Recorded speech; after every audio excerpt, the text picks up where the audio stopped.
3-0 loss. A very embarrassing one after what happened over the weekend. Arsenal fans hoping that the joy will be complete from today, but it not happen like that. Your thoughts on the match? The issue is that the problem is international break.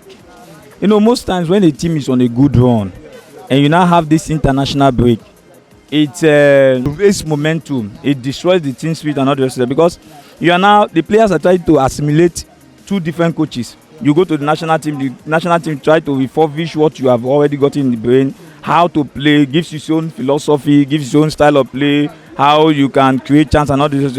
You now come back to club, you are having a different orientation. International break always favors the lesser team. Why am I saying so is that because most of the lesser team, they have few players going for international duties, so they are still grouping, they still have the same mindset, they still have the same philosophy, the same pattern of play and all this to them. But most of these big teams, whenever they go for international breaks, the coaches of the national team try to, you can't play the same pattern you're playing in your club in that play. You have to play according to the coach's instruction, his own philosophy, his own style of play and all this. So this actually demoralizes the players. Normally, if there wasn't international break, Chelsea wouldn't have lost 4-1. But after international break, they came. Everybody has gone to their national teams and the different philosophy, different way the coach has done this, the team tactics, everything had to change.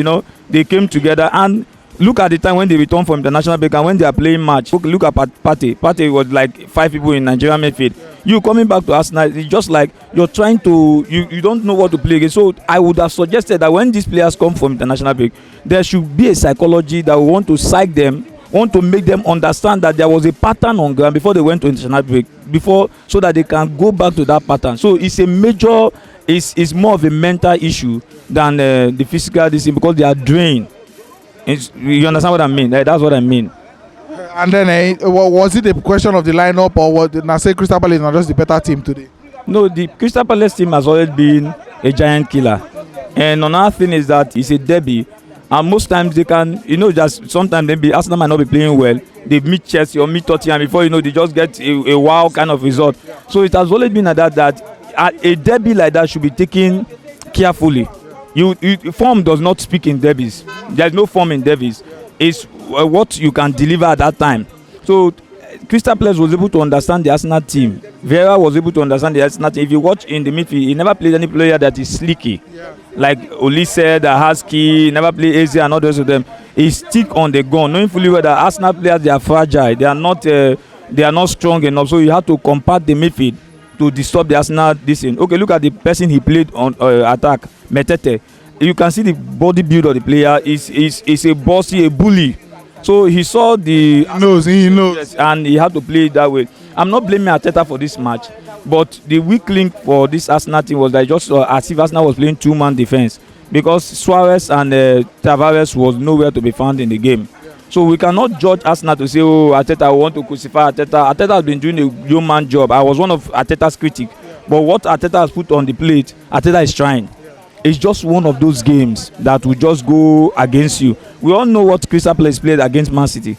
They beat Man City and they played draw. They are the reason why Man City is struggling to win the league. So Crystal Palace has always been a giant killer. So they can beat any team. And then Tavares, you mentioned him. That boy, he be like saying they shake. Anytime match like this comes, serious match where Arsenal need to do the business. I remember Liverpool are now today. Take your chance. Do it. No, the issue is that it's only 20% of players, international players, that learns and come back from the bench strongly. When they watch their mates playing in the field, they are just eager to come up and play. It's just 20% that those things works for. Most players that are on the bench for too long, it kills their morale. Tavares was a good player until he played Liverpool, where he messed up. It was from that Liverpool match that everybody start calling for his head. So most players are not good to be on the bench. They don't improve on the bench. So such players, for me, Arteta would have said, okay, if you are winning a match, you know the match is dead, and bring them in, let them have some match. Okay, for example, look at Lokonga. Lokonga wasn't a bad player.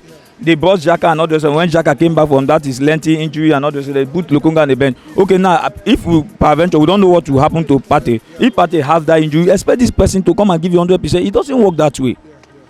Tavares can never go sitting on the bench 90 minutes. You have to introduce him. Lokonga can never go sitting on the bench. There are few players who comes in and take their chances, not this kind of Arsenal kind of players. Sometimes these matches, the losing of this kind of match, it helps the team.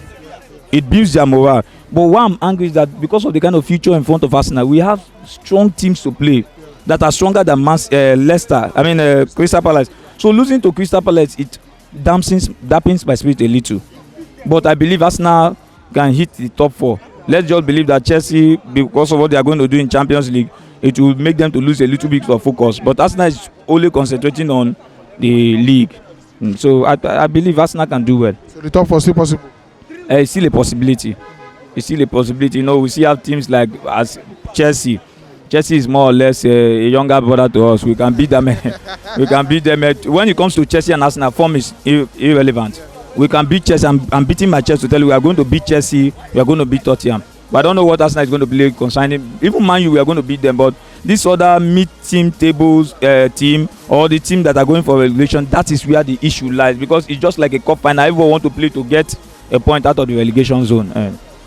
Nice one. Thank you. So Football Fans Tribe here with the interview Naija football fans after matches, and we give you Naija football fan content back to back. So please and I beg, click that subscribe button if you're new here. Thank you so much for watching.